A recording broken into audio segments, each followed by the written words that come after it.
¿Me entienden? No, gracias con el Señor. O como diría mi papá, gracias son las que hace un mico en un palo. Bueno, Padre, te damos gracias. Te damos gracias por esta mañana, gracias por este tiempo, gracias porque podemos estar juntos. Gracias, Padre Celestial, porque estamos aquí unidos, Señor, en un mismo corazón, en un mismo sentir.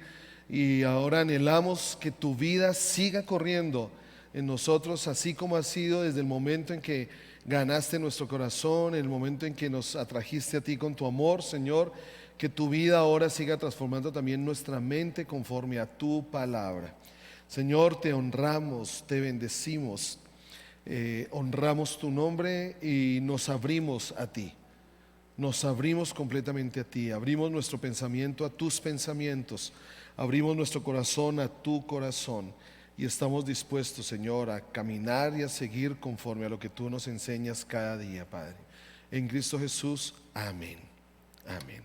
Bueno, lo normal que podría ser del día de hoy es que habláramos de la resurrección. Yo me acuerdo de lo que logro acordarme, que siempre el domingo de resurrección nos tocaba madrugar a las 6 de la mañana, que era cuando celebrábamos el culto de resurrección allí en la iglesia luterana. Y siempre estamos recordando, realmente hoy en Semana Santa como que se nos abre todo para recordar todo lo que Cristo hizo, para poder ver lo que Cristo pasó y el día de hoy hablar de la resurrección. Pero yo no quiero hablar hoy de la resurrección.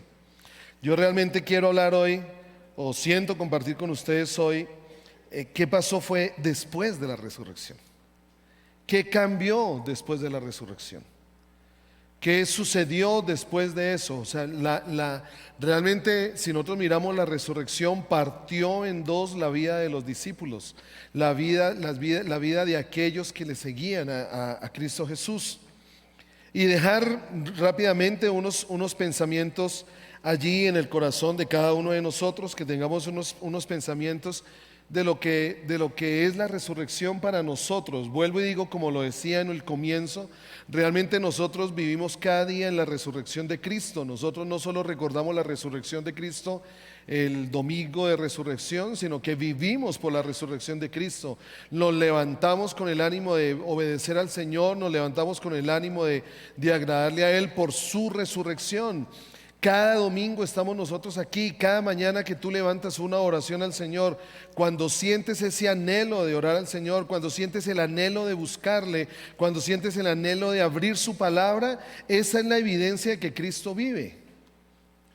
Eso no nace de nuestro corazón, no nace de un corazón bueno, no nace de un corazón bondadoso, no nace de que es que somos sensibles, no, es la vida de Cristo en nosotros la que nos mueve a buscarle, la que nos mueve a encontrarnos con Él. Entonces esa es la evidencia de que Cristo vive, de que Cristo resucitó.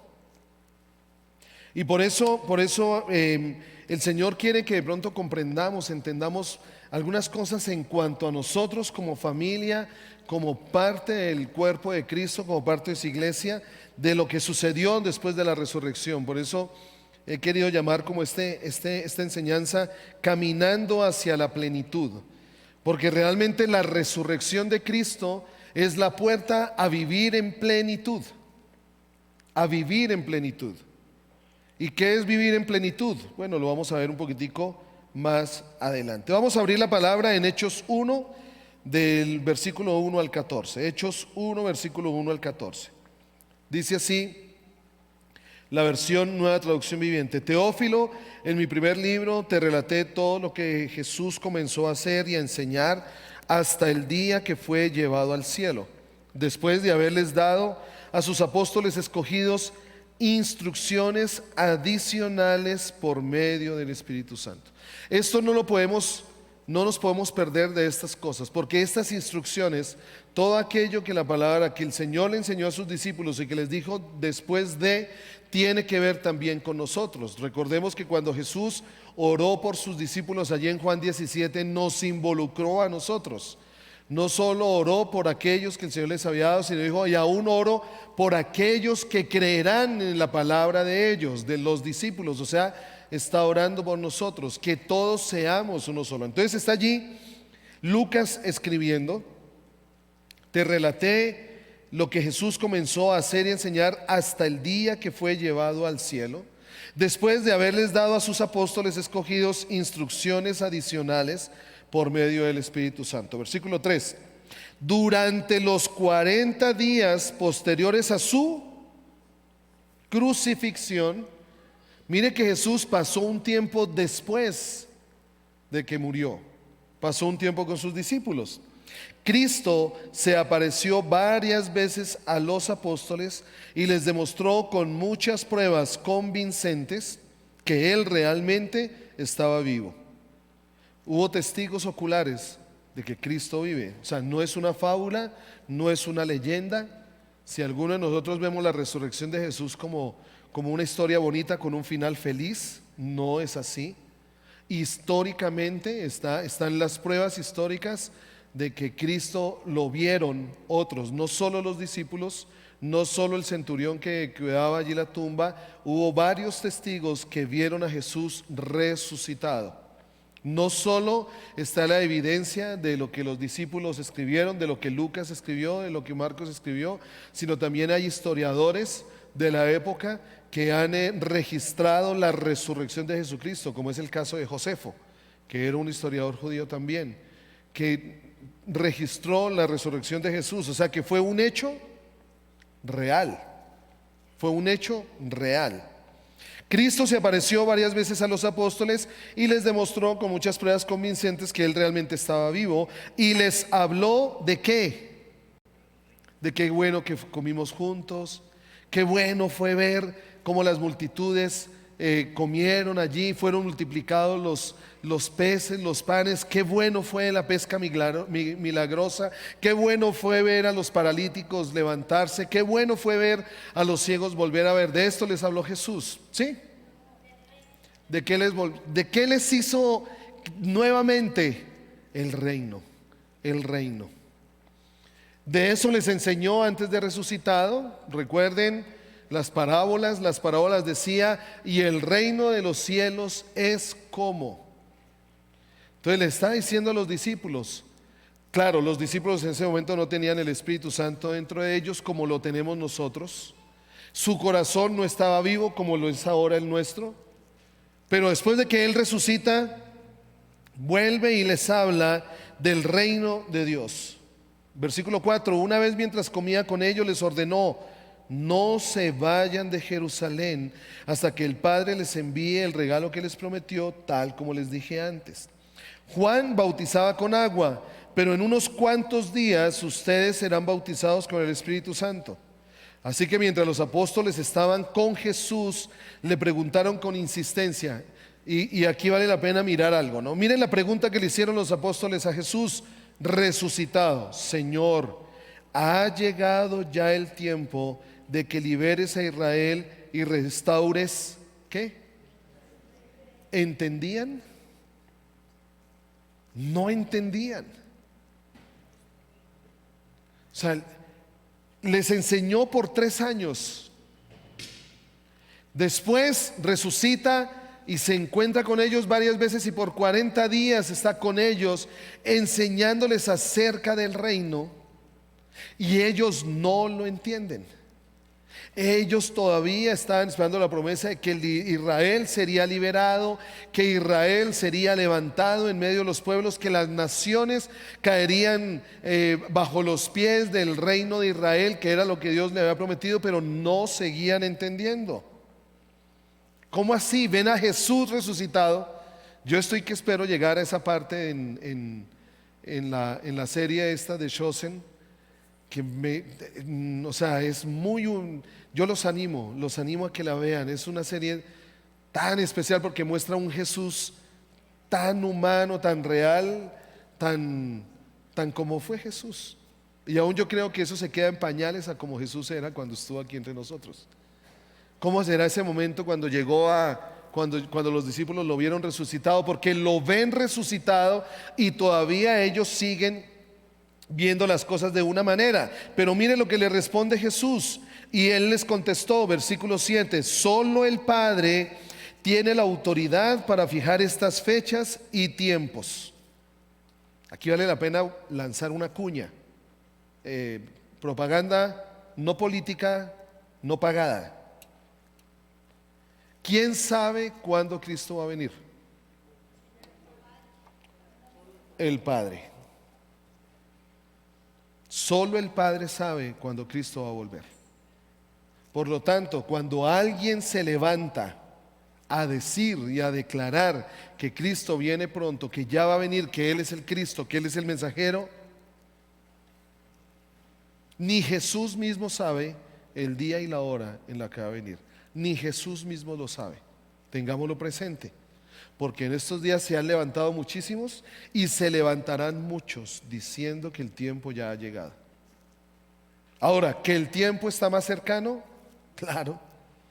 Cada día está más cercana la venida de Cristo. Pero yo sí creo, como lo dice en Mateo 25, creo que es Mateo 25, en que la iglesia sí puede acelerar la venida de Cristo Jesús.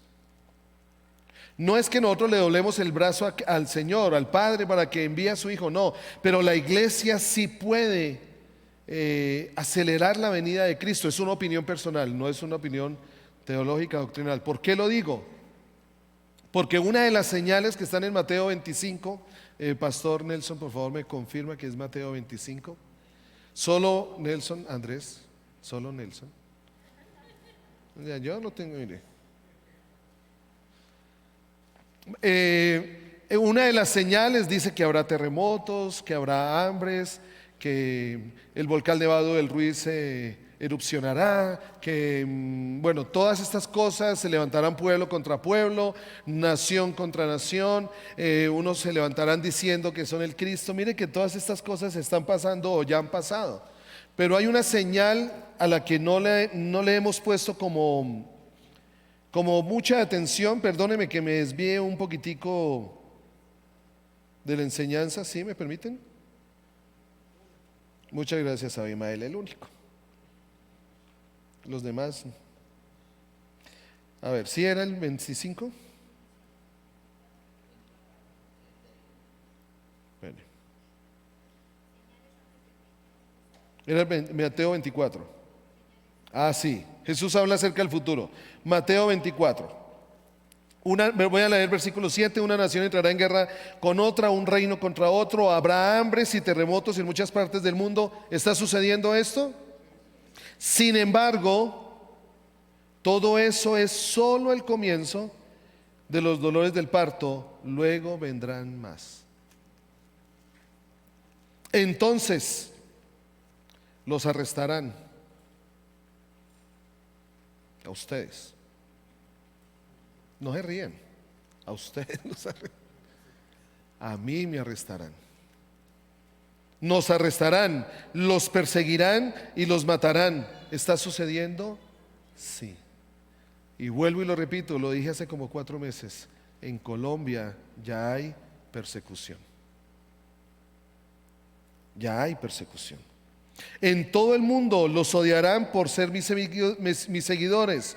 Muchos se apartarán de mí, se traicionarán unos a otros y se odiarán. Aparecerán muchos falsos profetas y engañarán a mucha gente. Abundará el pecado por todas partes y el amor de muchos se enfriará. Pero el que se mantenga firme hasta el fin será salvo. Por eso no es importante cómo comienza, es importante cómo termina. Porque la final es mantenernos firmes hasta el final. Y se predicará, versículo 14, si pueden subrayen eso en sus Biblias. Esta es una señal de los últimos tiempos.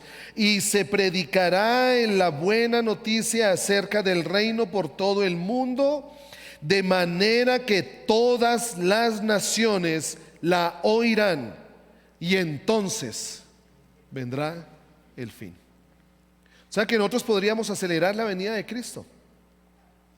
Porque si llevamos el Evangelio, proclamamos las buenas nuevas, predicamos la buena noticia, que todas las naciones, allí no dice que todas las naciones crean, pero sí que todas las naciones la escuchen. Y hay estadísticas, hay estudios donde todavía falta mucho habitante de la tierra por conocer la palabra del Señor. Pero si nosotros con entusiasmo hacemos la tarea,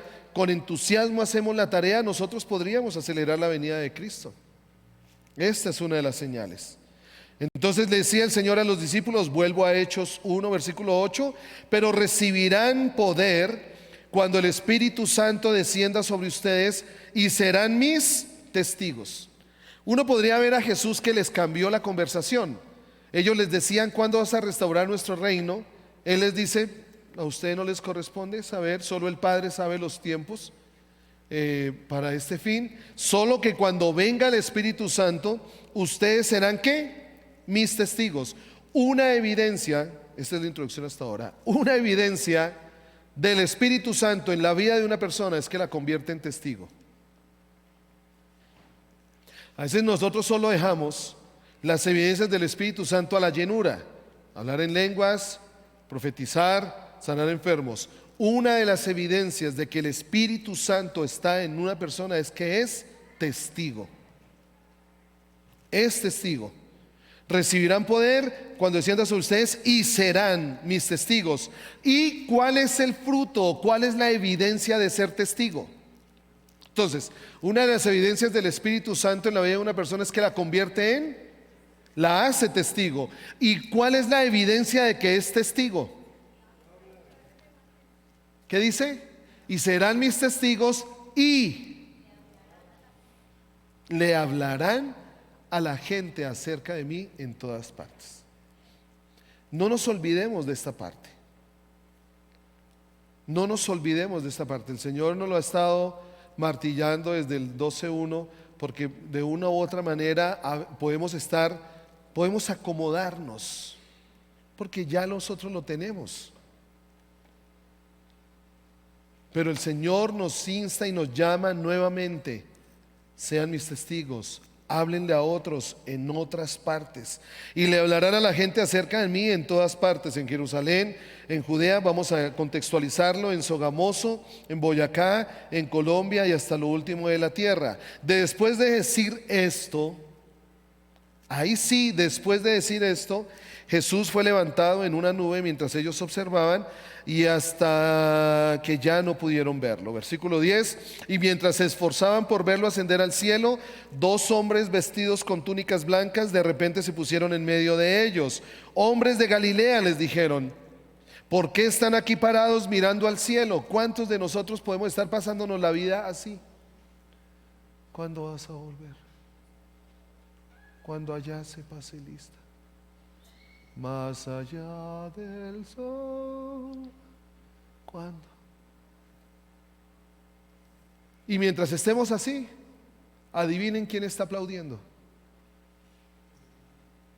Adivinen.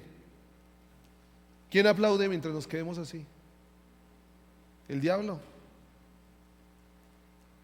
Porque mientras estamos distraídos mirando arriba, el diablo haciendo de las suyas aquí abajo. ¿Anhelamos la venida de Cristo? Sí. ¿Esperamos la venida de Cristo? Sí. ¿Vamos a estar la eternidad con Él? Yo sí. Yo pensé que ustedes iban a decir yo también. Yo sí. Pero mientras Él viene, nos dejó una tarea. Nos dejó una tarea que va a glorificarlo a Él, que va a exaltarlo a Él y le va a dar mayor gloria cuando Él venga por segunda vez. Por eso no estemos tan embelesados, anhelemos el cielo, vamos a estar en el cielo, vamos a estar eternamente con Él, sí. Pero como le dijeron estos hombres a los discípulos, ¿por qué están aquí parados mirando al cielo? Jesús fue tomado de entre ustedes y llevado al cielo, pero...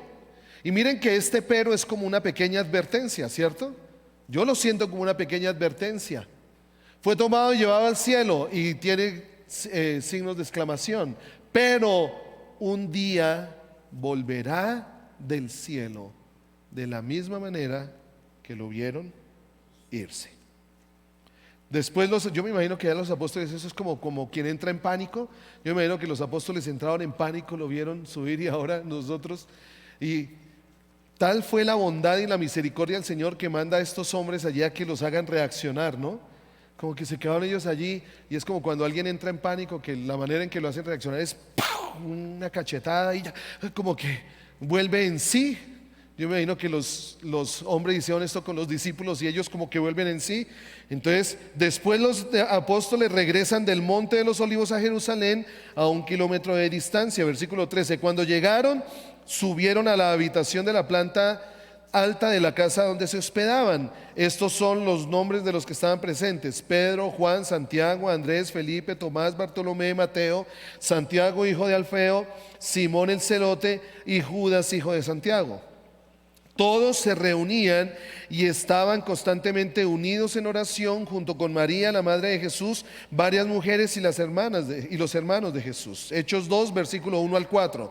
El día de Pentecostés, todos los creyentes estaban reunidos ¿en qué lugar?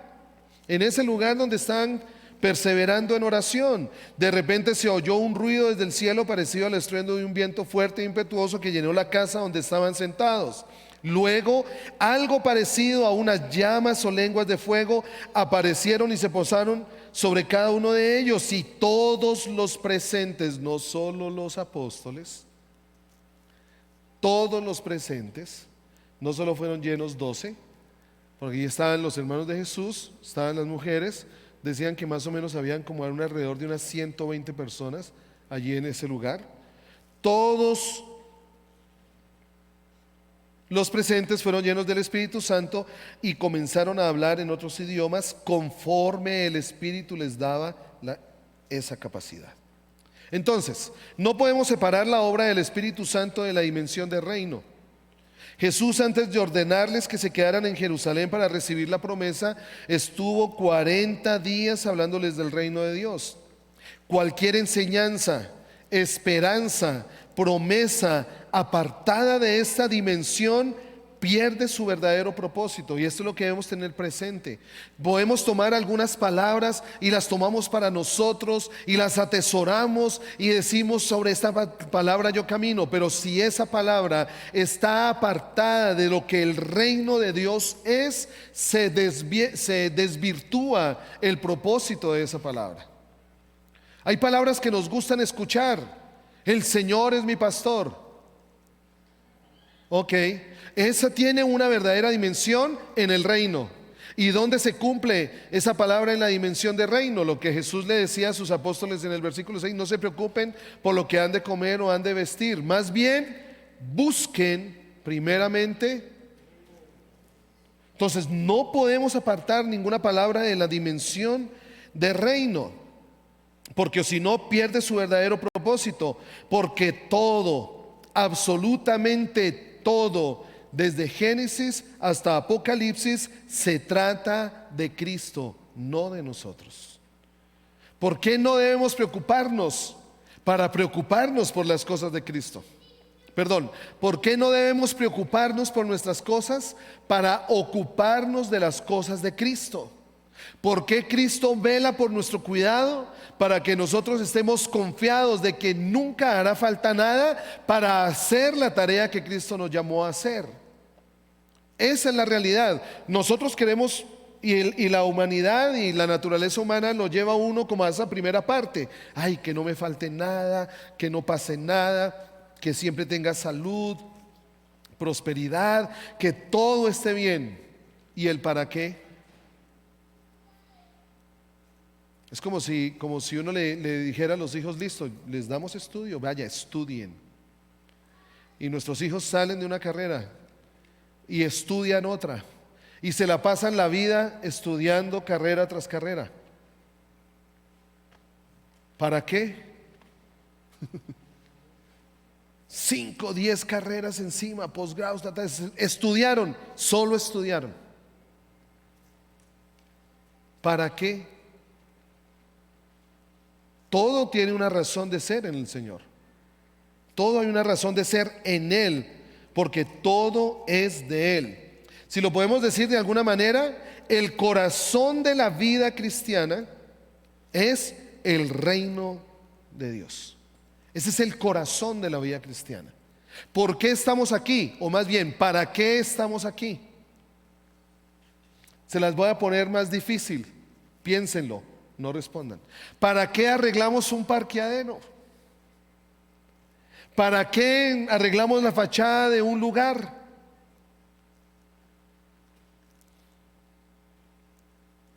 Si tiene que ver con nosotros, estamos mal. Este lugar no tiene que ver con nuestra comodidad. Yo de por sí creo que los lugares, lo que el Señor busca con los lugares es reflejarlo a Él. Es reflejarlo a Él. Y ustedes, lo hemos dicho varias veces, la declaración que hizo una persona cuando cuando se compró este lote aquí, una persona que en ese momento no era cristiana, y llegó y dijo, y es una frase que la hemos llevado en el corazón mucho tiempo y que no la hemos perdido, porque ahí encontramos el para qué estamos aquí. Qué interesante, palabras de él, que una iglesia sea el foco de desarrollo de un sector. Ahí está el para qué. De pronto, sin pensarlo, el Espíritu Santo lo usó y soltó un propósito. Porque la iglesia está llamada ¿a qué? ¿A qué? Impactar, a transformar. Muchos hombres y mujeres de Dios han dicho que la realidad de la realidad de una nación es la realidad de su iglesia, algo así. La realidad de una ciudad habla de la realidad de su iglesia. Porque ¿de qué sirve que hayan iglesias si no hay transformación? ¿De qué nos sirve estar aquí si en nuestros trabajos no marcamos la diferencia? ¿De qué nos sirve estar aquí escuchando una palabra, levantando manos? Levantemos nuestras manos y adoremos, si cuando llegamos a la casa no hay ningún cambio. ¿De qué nos sirve estar levantando manos santas si no marcamos la diferencia cuando estamos en la calle, cuando estamos en el barrio, cuando estamos con las personas que no conocen a Cristo? ¿De qué nos sirve? ¿De qué nos sirve que estemos aquí juntos y lo que dicen afuera es que no, eso es mejor no hacer negocios con cristianos? No, eso es... ¿De qué nos sirve? ¿De qué nos sirve que digamos que creemos en Cristo Jesús y los de afuera lo que quieren es tener menos relación con nosotros? Porque no mostramos la vida y el corazón de Cristo en nuestras casas, en nuestras relaciones, en nuestro trabajo. Y voy a tomar aquí unas palabras que dijo el Papa Francisco estos días.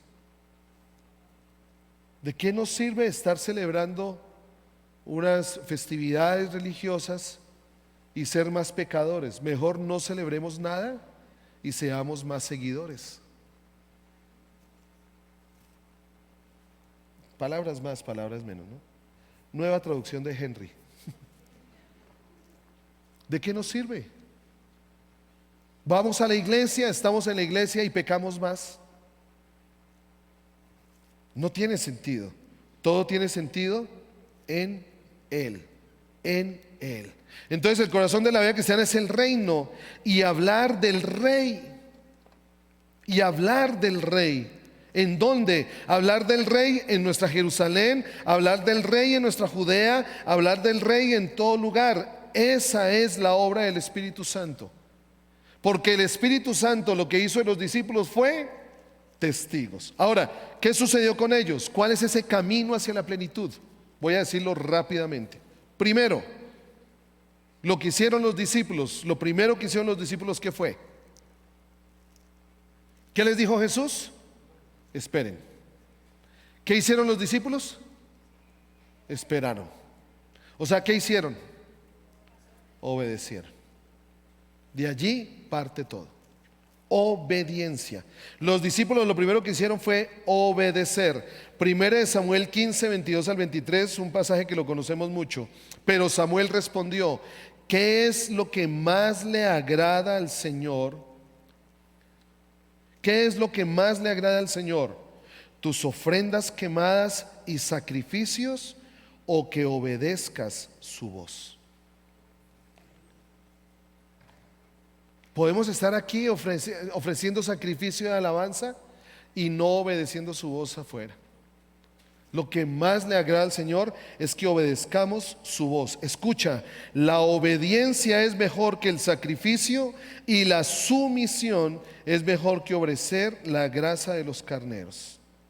Santiago 1:25, pero si miras atentamente en la ley perfecta que te hace libre, y si la pones en práctica y no olvidas lo que escuchaste, entonces Dios te bendecirá por tu obediencia. La bendición no viene gratuita. La bendición trae un precio. La bendición tiene una condición. ¿Qué dice Santiago? Obedece, mantente en la palabra del Señor, y entonces Dios te bendecirá por tú. O sea que la bendición es directamente proporcional a la... Ojo, no estoy diciendo que te vaya bien. Ese es un peligro, porque muchos creemos que somos bendecidos porque nos va bien. Y no que todo nos vaya bien quiere decir que seamos bendecidos. O si no, leamos el Salmo 73. David tenía envidia de aquellos que les iba bien.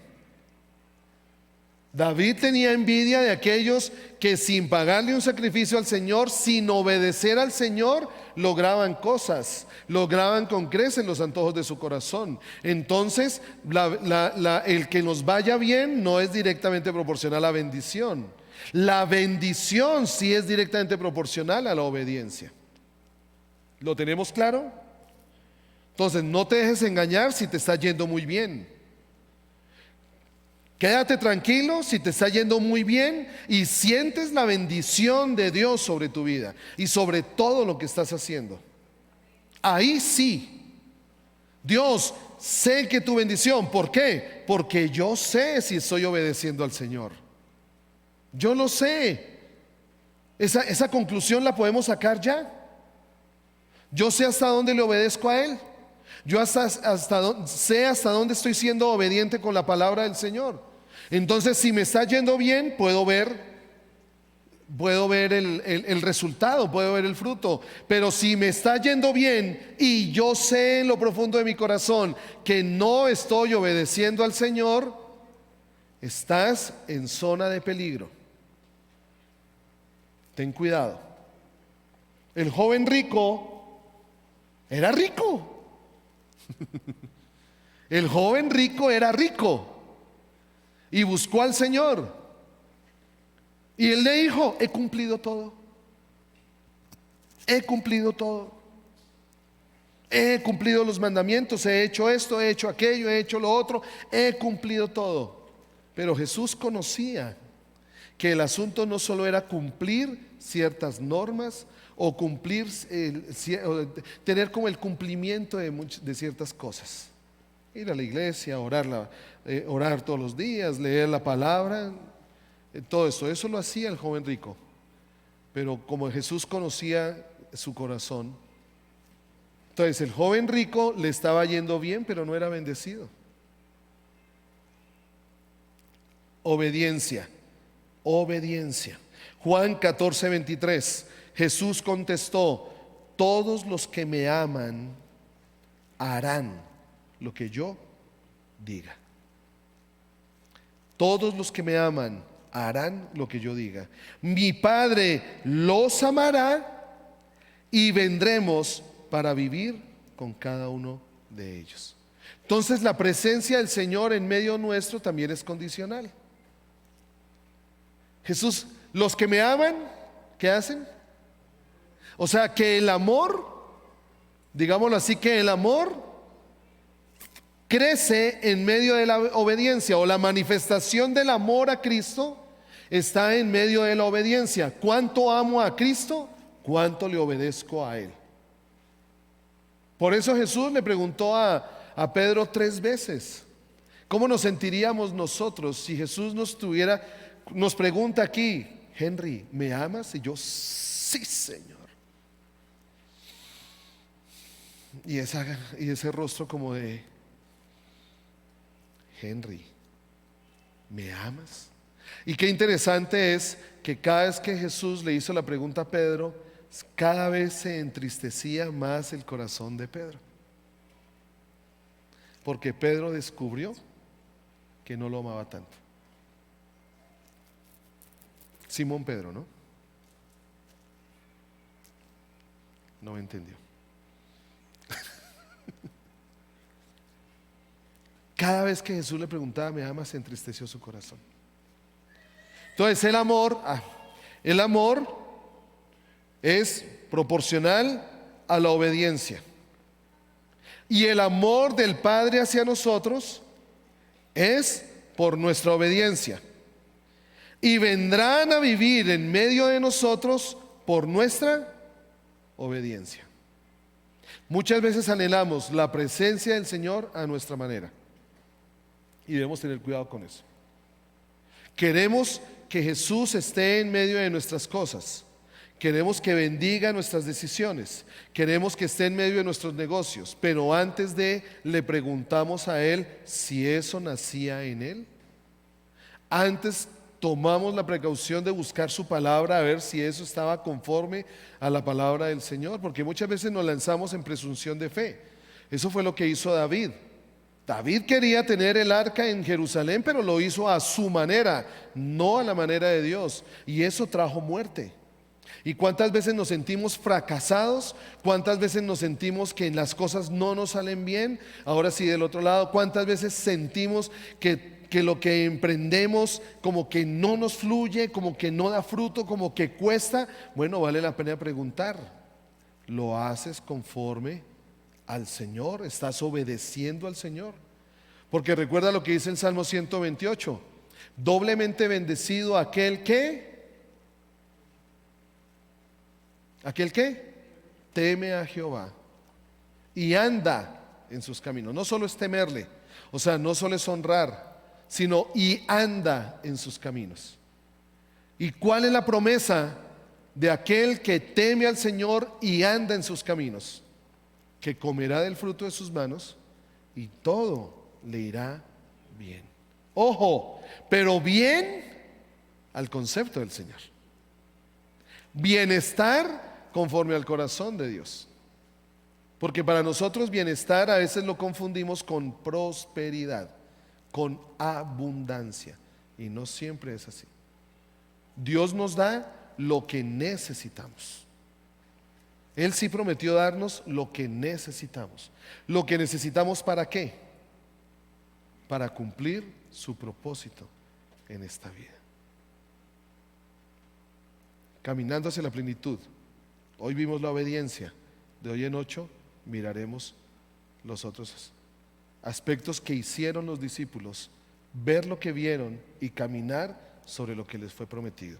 Padre, tú vives. Tú vives. Tú estás vivo. Y hemos sentido tu vida en cada uno de nosotros.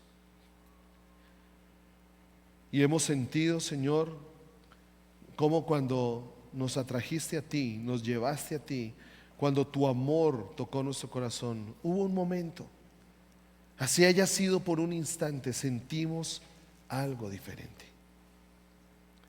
Y esa es la evidencia de que tú estás vivo. Pero puede ser, Señor, que en medio del transcurrir del día a día, en medio de volver a ver nuestras propias cosas, de nuestros propios anhelos, de caminar en nuestros propios deseos, de tener nuestros propios planes, de pronto esa semilla de vida que tú pusiste en nosotros se haya adormecido, Señor, allí. Pero hay algo más. Siempre hay algo más en ti. Y si algo prometiste, Señor, es que querías que nosotros tuviéramos una vida llena de plenitud. De plenitud. Por eso volvemos nuestros ojos a ti, Señor. volvemos nuestra mirada a ti. En medio de quienes somos, en medio de lo que hacemos, Señor, ayúdanos a mirarte a ti. En medio del día a día, ayúdanos a mirarte a ti y que tú vayas ajustando nuestro vivir conforme a tus principios, conforme a tus planes, conforme a tus propósitos, Señor. Entender que hay un para qué. ¿Para qué resucitaste? ¿Para qué el Padre te levantó al tercer día? ¿Para qué moriste? Tu vida no solo la entregaste para que asistiéramos a un lugar. Tú no derramaste tu sangre, tú no fuiste quebrantado, no fuiste azotado, no fuiste burlado, aún hasta mutilado fuiste, no fuiste clavado en esa cruz, solo para que asistamos a una reunión en un lugar.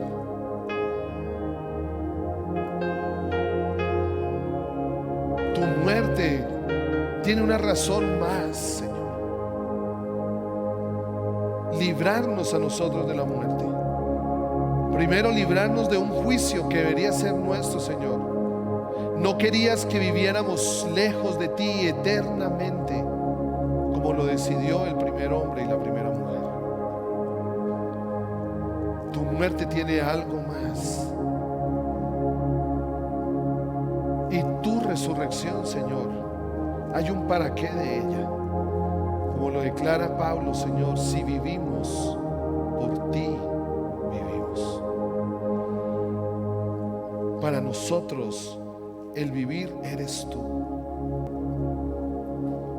Señor, que no apartemos nuestra mirada de ti y que mirándote a ti podamos comprender todo lo que has dado a nuestro alrededor, todo lo que has puesto a nuestro alrededor. Que cada uno de nosotros meditemos, Padre Celestial, y te preguntemos: ¿para qué el trabajo que me diste? ¿Para qué el hogar que me diste? ¿Para qué los padres que me diste?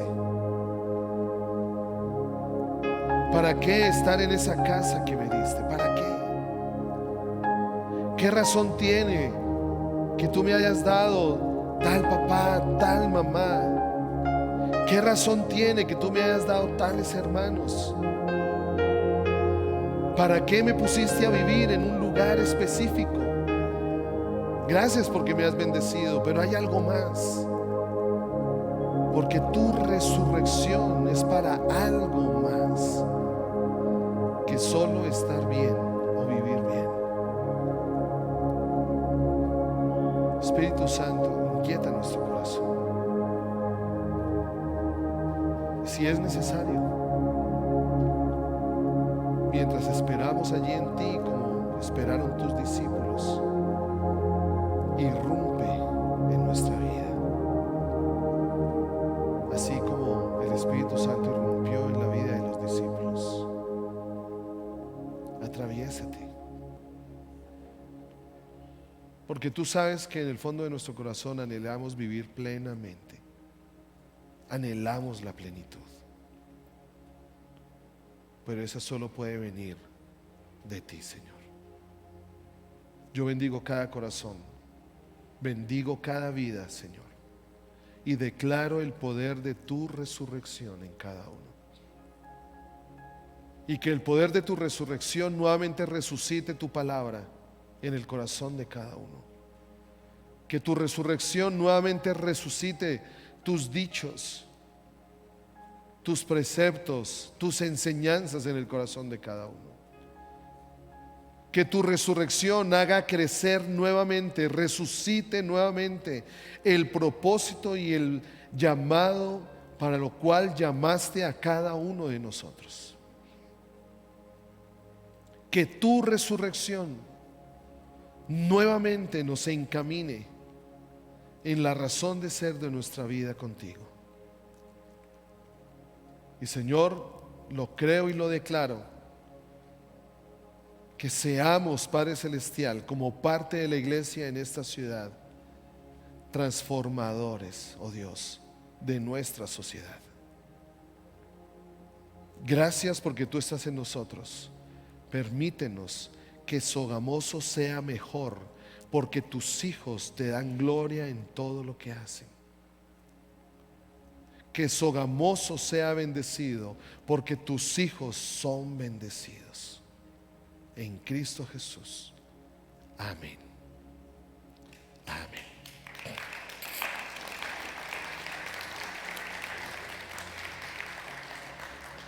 Una pregunta, qué pena, perdón.